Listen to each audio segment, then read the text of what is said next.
everyone, how is it going? We are live here on YouTube with another Monster Monday design. Yes, it is Monster Monday!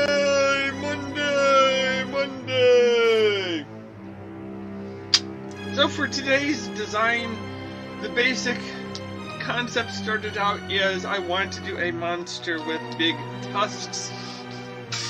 The bigger, the better.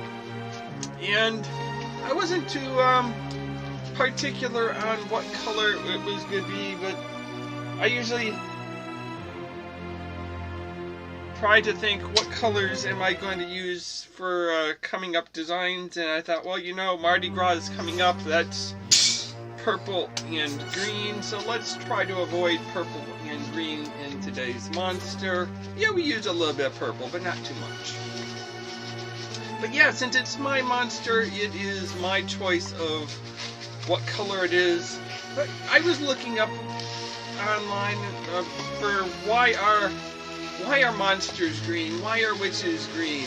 Why are little green men considered aliens? What is up with the color green, and why was it chosen for so many monsters and other monstrous characters? And from what I came up with, part of the answer is that's because the color has been used forever. That's just the color they chose.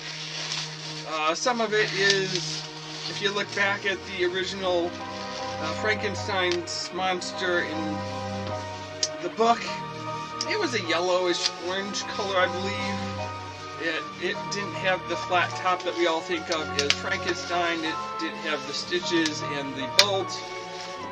Those were all Hollywood's creations, and one of the original Frankenstein's movies came out in 1930, and when they were working on the film, they decided that even though the film was done in black and white, that the color green would look good on film, and that the character would stand out against the other characters. So it gave the Frankenstein's monster a bit of a ghostly white appearance, which they thought was pretty cool and made him look good. I've talked about the Wicked Witch of the West from The Wizard of Oz. That was another old film from 1939, and that one, they were using Technicolor, so they had color film, and I guess the color of the skin wasn't turning out quite the way they had hoped, and they were using Technicolor. They said, let's try to include as much color as possible. Let's add color wherever we can, and they ended up with green skin for the Wicked Witch of the West. Yeah, I was looking during my search, the little green men for aliens. When did Martians become little green men? And people were answering that question from why would Martians be green? And maybe they have chlorophyll or something else, or that's just genetically a better color for them. Eeny, meeny, miny, moe. So yeah, the color, the Wicked Witch of the West was one of the most popular witches, and definitely influenced Halloween designs for years to come, in witches suddenly became green-skinned characters. Frankenstein's monster became a green-skinned character. So I think as people got used to different monstrous characters being green, they just accepted that as the given that an orc, an ogre, a character like Shrek should be green because a witch is green. And so that they may not have been green in the original adaptations of those characters in the original stories.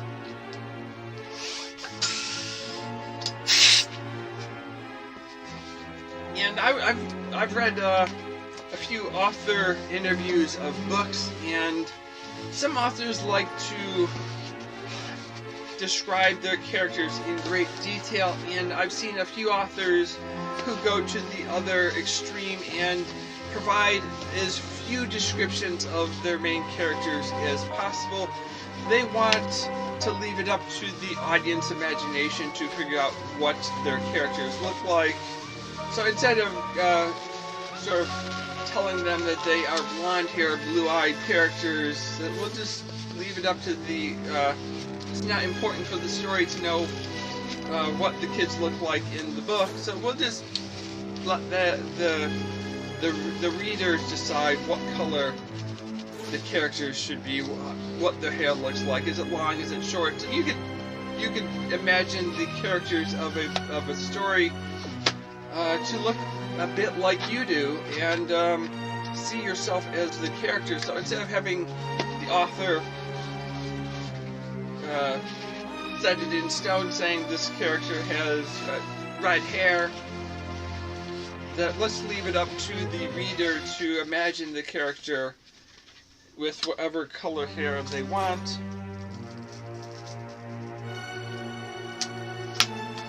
And I think that's sort of a good idea. It doesn't spoil the book if you don't know exactly how a character looks. Yeah, I know some people want to know, because they want to know how to imagine a character, but I think it's a good concept to allow the reader to choose for themselves. Why does this balloon not want to twist right?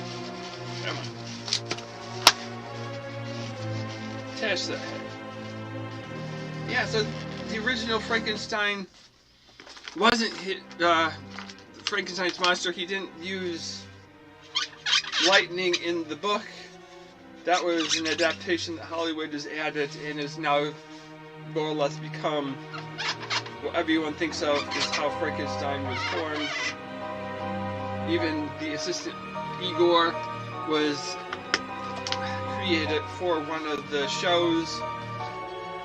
So here is our monster balloon. I did give him all the pockmarks and the big tusks that I have, but yep, he's a monster. I don't know why he's a monster, because he is. And it's up to the artist to decide, and if a kid wants a monster, it's up to them to decide what their monster should look like. So yeah, so until next time, see you later, alligator. After a while, crocodile. Thanks for watching.